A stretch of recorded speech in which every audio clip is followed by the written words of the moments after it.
स्मितच्या पप्पांना नाश्त्याला पोहे केले आणि आता ते पूर्णपणे थंड झाले आणि त्यावेळेला मी नाही खाल्ले, त्यांनी खाल्ले, कारण वेळच नसतो सकाळी खाण्यासाठी आणि खाल्लं पण जात नाही विशेष म्हणजे. चालू केलं आता. ते गरम केल्यावर कसं वेगळंच लागतं ना. जेव्हा दुसऱ्यांदा गरम करायला जातो तर ते थोडे कडक होतं आणि असं असे जे आहे ना आता सॉफ्ट तसे नाही दिसणार, पण थंड पण चांगलं नाही लागणार खाण्यासाठी. त्याला शेंगदाणे नाही घातले आज, कारण कच्चे शेंगदाणे नव्हते माझ्याकडे आणि भाजून ठेवलेले होते मी सगळे ह्या वेळेला. आणि तळून टाकलेले शेंगदाणे चांगले लागतात भाजलेले शेंगदाणे घातल्यापेक्षा. मग ते नव्हते माझ्याकडे भाजलेले, तळलेले कच्चे शेंगदाणे नव्हते, भाजलेले सगळे, त्याच्यामुळे मग मी टाकलेलेच नाही. असे स्मितचे पप्पा शेंगदाणे निवडून टाकता बाहेर, ते शेंगदाणे नाही खात पोह्यांमधले. ठीक आहे, त्यांच्यासाठी ओके. आता स्मितला पण आवडतं पोहे, पण ते आता झालेले आहेत थंड आणि गरम केल्यावर ते आकुंचन पावतं. आता एवढं मोकळे मोकळे आहे तर ते थोडे वेगळेच होतात, कडक कडक. आणि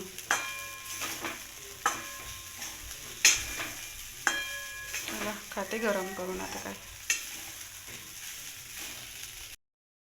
इथं मी डब्यांमध्ये तांदूळ काढते आहे, पुलाव करणार आहे आज, म्हणून मग थोडा वेळ मी भिजत घालते. बासमती तांदूळ आहे हे.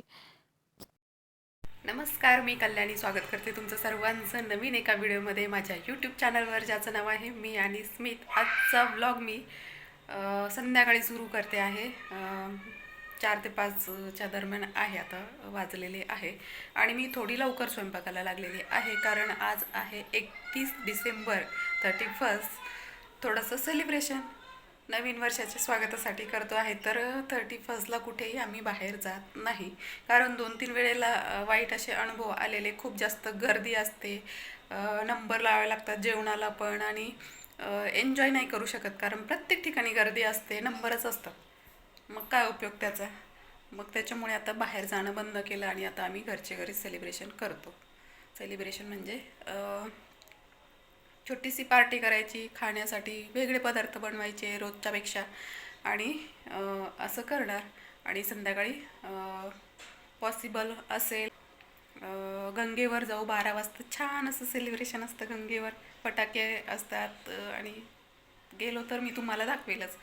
कारण मागे पण मला आठवत नाही मी मागच्या वर्षीचे वगैरे व्हिडिओ असेल की नाही. 12 वाजता गंगेवर जेव्हा आम्ही गेलेलो होतो मागच्या वर्षी, थंडी तर असते संध्याकाळच्या वेळेला, पण खूप छान मजा येते, मस्त वाटतं गंगेवर गेल्यानंतर. तर आज मी करणार आहे पनीरची भाजी करणार आहे, पुलाव बनवणार आहे, पुऱ्या सोबत वरण, भात तर नाही, पुलाव असणार आहे. स्मितला वरण, थोडंसं वरण खाईल, आणि स्मितचे पप्पा थोडंसं स्वीट वगैरे आणणार बाहेरून. तर अशा प्रकारे असं स्वयंपाक मी करणार आहे. तर तुमच्यासोबत मी शेअर करते आहे काय करणार आहे. तर आता 31 तारीख रविवारचा दिवस आलेला आहे, पण स्मितच्या पप्पांना सुट्टी नाही आहे, कारण त्यांना शनिवारी सुट्टी असते. ते काल ऑफिसला गेले होते आणि रविवारी तर ऑफिसला जातातच. तर प्रत्येक वर्षी असंच होतं, कधीतरी एखादा म्हणजे असं होतं की स्मितच्या पप्पांना सुट्टी असते किंवा मग आम्ही बाहेर जाऊ शकतो, असं आहे. तर 23 आता संपत आहे आणि 2024 उद्यापासून सुरुवात होणार. उद्या म्हणजे काही तासांमध्येच, आता 12 नंतर सुरू होणार, आणि आपल्या आयुष्यातलं 1 वर्ष पूर्णपणे संपलेलं आहे. तर वाईट गोष्ट म्हणजे विचार केला तर खरंच की 1 वर्ष आपल्या आयुष्यातलं कमी झालेलं आहे, आणि आपण नवीन वर्षाचं स्वागत करतोय. तर प्रत्येक दिवस आनंदाने जगायचा, भरभरून जगायचा, विचार करायचा नाही. विचार केला तर बघ माहिती आहे काय होतं. तर असं, त्यामुळे नवीन वर्षाचं स्वागत करायचं, मागच्या वर्षाचा विचार करायचा नाही अजिबात, काय म्हणजे कमी झाले वगैरे तसं. अनुभवातूनच आपण आपलं आयुष्य कसं घडवायचं, कसं जगायचं आपण शिकत असतो. तर मला असं वाटतं माझ्या आयुष्यातले खूप काही वर्ष मला समजलेच नाही, वाया गेले असं वाटायला लागलं. आणि आता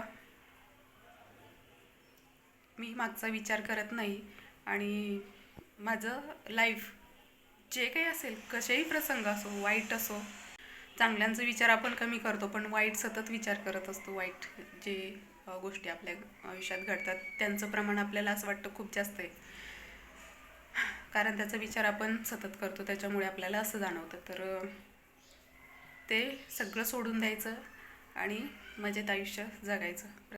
आपलं काम करायचं, आपले कष्ट सुरू ठेवायचे आणि त्याचं टेन्शन न घेता आपलं आयुष्य जगायचं. तर असं आहे. चला, तर आता मी सुरुवात करते आहे चहापासून. स्वयंपाकाला लागायचं आहे मला.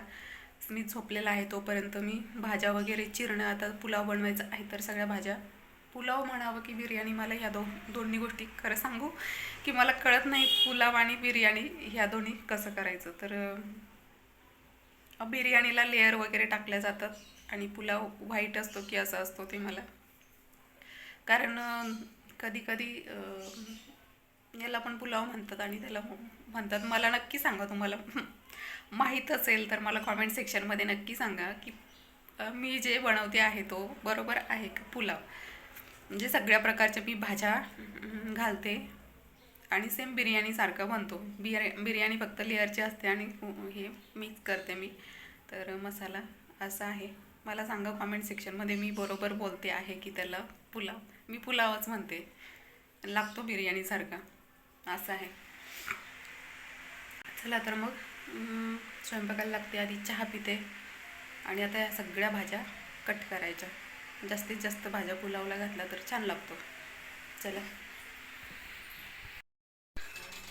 पुलावसाठी मी ते कांदे घेतले आहे, उभे चिरणार आहे, ते बटाटे उभे चिरून घेतले आहे, ते श्रावणी घेवडा, टोमॅटो, शिमला मिरची, गाजर, इथं वाटाणे आणि फ्लावर घेतली. आल्या लसणाची पेस्ट केली मी आणि आता हे सगळं भाज्या शिजवून घ्यायच्या आहेत.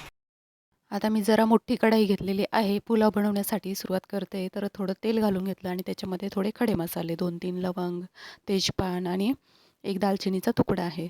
तर तेल गरम झाल्यानंतर सगळ्यात आधी मी जिरं मोहरीची फोडणी देणार आहे. आणि आत्ता मी जो पुलाव बनवते आहे, तर तशा पद्धतीचा जो पुलाव बनतो तर खूप छान लागतो. खूप म्हणजे खूप छान लागतो. बाहेरचा किंवा इतर पुलाव आपण विसरूनच जाऊ. नक्की तुम्ही करून बघा, की मी आत्ता डिटेलमध्ये रेसिपी तुमच्यासोबत शेअर करते आहे. खडे मसाले घातल्यानंतर मी आले लसणाची पेस्ट घातलेली आहे आणि ती छान परतून झाली की एक हिरवी मिरची मधून चिरून टाकलेली आहे. त्यानंतर जो उभा चिरलेला कांदा आहे तो आता मी परतून घेते. तर खूप छान लागतो हा पुलाव. जेव्हा काही असं नेहमी नेहमी नाही बनवणं होत, कारण सगळ्या भाज्या असल्या पाहिजे आणि त्याला वेळ पण लागतो सगळ्या भाज्या चिरायला वगैरे बनवायला. म्हणून मग असं कधीतरी स्पेशल काही असलं तर तेव्हा मी पुलाव बनवते. ज्या भाज्या शिजण्यासाठी वेळ लागतो जरा मी त्या अगोदर घालून घेते आहे आणि ते झाकण ठेवून परतून घेते आहे. काही भाज्या पटकन शिजतात, काहींना जरा उशीर लागतो. श्रावणी घेवडा शिजायला आणि वाटाणे वगैरे आता फ्रेश येतात तर ते शिजायला वेळ लागतो, म्हणून मग ते शिजवून घेते. थोडं मीठ घातलेलं आहे लवकर शिजण्यासाठी आणि मी सगळ्या पण जेवढ्या भाज्या मी तुम्हाला दाखवल्या मगाशी तर त्या सगळ्या मी घातलेल्या आहे. आता मी थोडंसं बटर घातलेलं आहे वरून, अगोदरच तेलामध्ये घालायला पाहिजे होतं पण मी आता जरा उशिरा घातलेलं आहे. बटर पण छान टेस्ट येते बटर घातल्यानंतर. आता ह्याच्यामध्ये मी अंदाजे मसाले घालून घेते आहे. चवीनुसार हळद, घरातलं लाल तिखट, थोडासा काळा मसाला घातलेला आहे आणि बिर्याणी मसाला मी घातलेला आहे. पुलाव बनवते आहे आणि घातलेला आहे बिर्याणी मसाला असं. तर त्यानंतर मी थोडासा किचन किंग पण मसाला घातलेला आहे. असला तर कांदा लसूण मसाला पण घालायचा याच्यामध्ये, आत्ता माझ्याकडे नव्हता. इतकी छान अशी ह्या भाज्या शिजतात आणि आत्ता जो वास येत होता सगळ्या मसाल्या त्याच्यामध्ये मुरल्यानंतर खूप सुंदर वास येत होता, खूप छान वास येत होता. आता हे भाज्या वाफेवर शिजवून आता मी पुन्हा त्याच्यामध्ये आधी थोडंसं टाकलं होतं मीठ, त्यानंतर आता पुन्हा थोडंसं मीठ घातलेलं आहे, पूर्ण याला लागलं पाहिजे त्यासाठी. आणि जो बासमती तांदूळ आहे मी तो अगोदर थोडंसं मोकळा होण्यासाठी तेल घालायचं किंवा तूप घालायचं. शक्यतो तूप घालायचं, टेस्ट छान येते. आणि त्याच्यामध्ये पण तेजपान वगैरे घालून घ्यायचं. भात शिजायला लावला तर छान मोकळा मोकळा झालेला आहे, टेस्ट पण छान येते. त्याच्यामध्ये पण मी मीठ घातलेलं होतं. तर हलक्या हाताने मी छान परतून घेते आहे आणि अशा पद्धतीने आता थोडा वेळ वाफेवर शिजू देणार आणि खूप सुंदर पुलाव हा चवीला लागतो आणि खूप छान लागतो. ज्या भाज्या आहेत त्याच फक्त सुरुवातीला व्यवस्थित झाल्या पाहिजे, त्यानंतर मग जो पुलाव आहे खूप टेस्टी बनतो. तर मी सगळ्या भाज्या घातलेल्या होत्या आणि त्या छान शिजवून पण घेतलेल्या होत्या आणि मग त्यानंतर आता इथे थोडा वेळ आता झाकून ठेवते. थोडंसं मीठ कमी वाटलं मला चवीला म्हणून मी पुन्हा घालून घेतलेलं आहे मीठ आणि परतून घेते आणि आता झाकण ठेवून वाफेवर थोडा वेळ शिजला की झाला पुलाव एकदम मस्त. नक्की करून बघा. तर पुलाव तर वाफेवर होतो आहे थोडा वेळ 5 मिनिटं ठेवणार आणि त्यानंतर मी इथं काढते आहे स्वीट स्मितच्या पप्पांनी आणलेलं आहे बुधा हलवायची इथून जिलेबी. नेहमी तिथूनच असते जिलेबी. नाशिकमधील असाल तर माहीत असेल सगळ्यांना बुधा हलवायची जिलेबी एकदम फेमस आहे. बाहेरून लोक येतात जिलेबी खाण्यासाठी किंवा बरेचसे बुधा हलवायचे इथले व्हिडिओसुद्धा यूट्यूबवर तुम्हाला सापडतील की इतकी छान आणि फेमस जिलेबी आहे. तर नेहमी आमच्या इथं हेच असतं. काही पण स्वीट बाहेरून आणायचं असेल तर बुधा हलव्याची जिलेबी आणि अजून काय असतं ते तुम्हाला सांगितलेलंच आहे. आणि तिथे त्यांच्या हॉटेलमध्ये बसून खाण्यासाठीचा आनंद तर अजून मस्त. तिथून कढाईमध्ये काढलेली गरम गरम जिलेबी तुमच्या ताटामध्ये येते सोबत फाफडा पण आणलेला आहे स्मितच्या पप्पांनी आणि मस्त एन्जॉय करत तिथं खात बसायचं एक. तर मी इथे रेडी टू कुकचा इथे पनीर बटर मसाला आणलेला आहे सुहानाचा. मी तुम्हाला दाखवते आहे आज कारण ते मसाले वगैरे घरी करण्यासाठी इतका वेळ नव्हता म्हणून रेडीमेड आणला आणि मग मी ते करणार होते. पनीरचे मी काप करून घेतलेले आहे. आता मी बटर वापरणार आहे भाजी करण्यासाठी म्हणून काय काय साहित्य आहे ते तुम्हाला दाखवते आहे. टोमॅटो प्युरी बनवून घेतलेली आहे, बटर आहे सोबत, पनीरचे काप बनवून घेतले आणि बघा हा मसाला 1 कप दुधामध्ये मी तो पूर्ण पॅकेट मिक्स केलेला आहे. अशा पद्धतीने मिक्स करून घेतलेला आहे रेडी टू कुकचा मसाला मी. आणि आता हा मसाला वापरून मी छान अशी पनीरची भाजी करणार आहे. तर आता सगळ्यात आधी कढई गरम करण्यासाठी ठेवलेली आहे. त्यामध्ये मी तेल घातलं भरपूर अशा प्रमाणात कारण अगोदर मी जे पनीरचे तुकडे केलेले आहे ते तळून घेणार आहेत हलक्या थोडंसं जास्त नाहीत पण थोडंसं.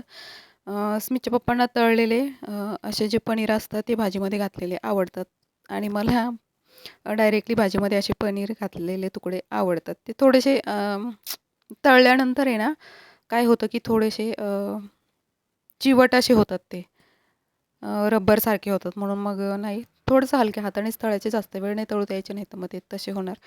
आता मी थोडे थोडे तळून घेते आहे आणि बाजूला अजून एका डिशमध्ये थोडे बनवून थोडे मोठे काप केलेले आहे. तर स्मितच्या पप्पांना त्याच्यासाठी पनीर पकोडे बनवायचे आहे मला. त्यांना खूप जास्त आवडतात पनीर पकोडे म्हणून मग त्यांच्यासाठी मग सेपरेट हे काही बाजूला काढलेले आहे त्यांना. आता जे तेल उरलेलं आहे ना तळायचं तर त्याच तेलामध्ये मी आता भाजी करून घेणार आहे. आता पनीर खूप पटकन काढायला लागतं करपतं खाली त्याच्यामुळे मग कढई तशी दिसते. आता मी खडे मसाले घातले तेजपानाने हे आणि मग त्याच्यामध्ये जी टोमॅटो प्युरी केलेली होती मी ती घालून घेते. वेगळं काहीच घालायचं नाही कारण रेडी टू कुकचा जो मसाला आहे त्याच्यामध्ये सगळं काही असतं. त्याच्यामुळे वेगळं असं काहीच मेहनत करावी लागत नाही की भाज्या म्हणजे कांदा वगैरे चिरणं, लसूण वगैरे या गोष्टींना नाही लागत. तर फक्त टोमॅटो प्युरी केली मी आणि ती छानशी शिजवून घेतलेली आहे आणि त्याला छानसं तेल सुटलं की मग त्याच्यामध्ये जी मी पेस्ट बनवून घेतलेली होती ज्या मसाल्याची दूध घालून थोडा वेळ ठेवलेला होता. तर तो मसाला मी याच्यामध्ये घातलेला आहे. तो मिक्स करून आता तो पण थोडंसं झाकण ठेवून मी वाफेवर शिजू देते. त्याच्यामुळे मग छानसा त्याला तेल सुटलेलं आहे आणि आता याच्यामध्ये मी थोडेसे घरचे मसाले घालत असते नेहमी कारण तो जो मसाला आहे ना जास्त तिखट नसतो. त्याच्यामुळे त्याच्यामध्ये मग मी घरचे थोडेसे मसाले घालत असते. हळद, लाल तिखटपणा येण्यासाठी किंवा मग थोडासा किचन किंग मसाला, थोडासा काळा मसाला घरचा बनवलेला जो असतो तो. तर अशा प्रकारचे मी मसाले घालून थोडा वेळ पुन्हा एकदा व्यवस्थित मिक्स करते आणि मिक्स करून ते थोडा वेळ वाफेवर होऊ द्यायचे म्हणजे हे मसाल्यांचा फ्लेवर पूर्णपणे ग्रेव्हीमध्ये मिक्स होणार आणि वाफेवर झाल्यानंतर बघा छानसं तेलाची तरी आलेली आहे. तर आता ह्याच्यामध्ये मी जे तळलेले पनीरचे काप आहे ते घालून घेणार आणि ते मिक्स करून घेणार आणि आता याच्यामध्ये आपल्याला जेवढा रस्सा पाहिजे ग्रेव्ही पातळ पाहिजे की घट्ट पाहिजे त्या हिशोबाने पाणी घालायचं. आता थोडा वेळ मी म्हणजे पाहिजे तितकं पाणी घातलं, वरून कोथिंबीर टाकली आणि आता पुन्हा हे थोडा वेळ मी शिजू देते. चवीनुसार मीठ घालू आणि हे बघा मी इथे पनीरचे तुकडे ठेवले होते आणि असे ते किसून घालते आहे. त्याच्यामुळे ग्रेव्ही खूप छान टेस्टी लागते आणि थिक पण होते, घट्ट अशी ग्रेव्ही बनते. तर नेहमी मी असं करत असते. भाजी तयार झाली माझी आणि आता मी पनीरचे पकोडे स्मितच्या पप्पांना बनवून घेते आहे. बेसन पीठ भिजवून ठेवलेलं होतं आणि पनीरचे काप मी त्याच्यामध्ये घालून आता त्यांना खूप जास्त आवडतात. जेव्हा कधी पनीर असतात तर ही एक डिमांड असते की त्यांना ते थोडं एक्स्ट्रा घेऊन येतात आणि त्यांच्या पनीरच्या पकोड्यांसाठी मग पनीरचे पकोडे करावे लागतात. तर असं चालतं नेहमी. तर अशा पद्धतीने मी आता पनीरचे पकोडे बनवून घेते आणि आणि अजून मला पुऱ्या पण करायच्या होत्या त्यानंतर. मी भिजवलेलं होतं पुऱ्यांसाठी कणिक. पण स्मितचे पप्पा बोलले, की "मी पुरी नाही खाणार." मग ते पिठाचं मग त्यानंतर पुन्हा थोडंसं त्यातलं पीठ बाजूला काढलं. ते व्यवस्थित भिजवून घेतलं आणि त्याच्या पोळ्या केल्या आणि अर्धं पीठ होतं तर त्याच्या मी पुऱ्या केल्या. अशा पद्धतीने झालं. मग पुऱ्या पण झाल्या आणि पोळ्या पण कराव्या लागल्या. तर त्यानंतर मी पुऱ्या तळून घेतल्या आणि खूप छान टम्म अशा फुगलेल्या होत्या. तर अशी ग्रेव्हीची छान अशी भाजी असली तर त्याच्यासोबत पुऱ्या खूप छान लागतात. पण स्मितच्या पप्पांचा मूड नव्हता म्हणून त्यांना पोळ्या कराव्या लागल्या आणि सगळ्या अशा पुऱ्या आता मी तळून घेते आहे आणि ह्या पुऱ्या 2 दिवस पण व्यवस्थित राहतात, छान राहतात आणि भाजी पण उरलेली होती 2 दिवस. तर अशा पद्धतीने स्मितच्या पप्पांना पोळ्या करून दिल्या आणि ते जेवायला पण बसलेले होते. स्मित पण बसलेला होता त्यांच्यासोबत बघा. आणि आता मी पण जेवण करून घेते. आणि सगळं काही आवरल्यानंतर जेवणं झाल्यानंतर भांडे तर नेहमीच असतं. बघत असाल केवढे भांडे निघालेले आहे आणि सगळे आता घासायचे. सगळं खाल्लेलं जिरवायचं. 11च्या दरम्यान 12 वाजता नवीन वर्षाचं सेलिब्रेशन गंगेवर असतं. तर आम्ही गंगेवर आलेलो आहे. गर्दी बघा किती आहे. खूप गर्दी असते. भरपूर लोकं गंमत बघण्यासाठी, गंमत म्हणजे न्यू इयरच्या सेलिब्रेशनसाठी आलेले असतात. खूप छान कार्यक्रम असतात, भजनं असतात आणि छान गाणी असतात तिथेच सुरू. समोर स्टेज बनलेलं आहे, मोठी स्क्रीन आहे आणि तिथे गायक वगैरे असतात. हे सगळे लोकं गंगेच्या किनारी बसलेले आहे बघा आणि आतमधून तुम्हाला पाणी वाहताना दिसतंय. खूप छान दृश्य असतं आणि खूप मजा येते. तर अशा पद्धतीने दरवर्षी आम्ही न चुकता म्हणजे बऱ्याचदा येण्याचा प्रयत्न करतो. बऱ्याचदा म्हणजे येतोच आम्ही शक्यतो आणि इथं आम्ही पण साईडला बसलेलो आहे आणि छान एन्जॉय करतो आहे. तर 2-2.5 तास कार्यक्रम चालतो इथे आणि त्यानंतर 12 वाजता नवीन वर्षाचं सेलिब्रेशन होतं. पवित्र हस्ते या ठिकाणी दीप प्रज्वलन झालेलं आहे.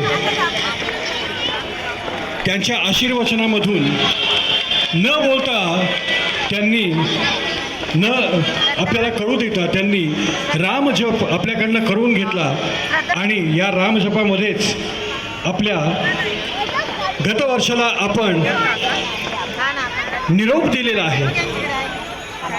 नवीन वर्षाचं आपण स्वागत केलेलं आहे आणि त्याकरता या गोदा तटकी या गोदा तीरी रामकुंडाच्या ह्या काठावर आणि आपल्या सगळ्यांना नवीन वर्षाच्या खूप खूप शुभेच्छा. नवीन वर्ष सगळ्यांना सुख समृद्धीचं आनंदाचं जावं हीच ईश्वराच्या चरणी प्रार्थना करते. साधवी हा डिजिटल आर्टिस्ट आहे. याच्या नावावरती वर्ल्ड रेकॉर्ड आहे आणि त्यांनी स्वतःच्या हाताने एक अतिशय सुंदर अशी आपली प्रतिमा तयार केलेली आहे. प्रणव एक आशीर्वाद मिळतो आहे. 2024 या इंग्रजी नवीन वर्षाच्या खूप खूप शुभेच्छा. येणारं नवीन वर्ष सर्वांना आपल्या सर्वांना सुख समृद्धीचं सर्वांच्या इच्छा पूर्ण करणारं ही सुंदर नारायणांनी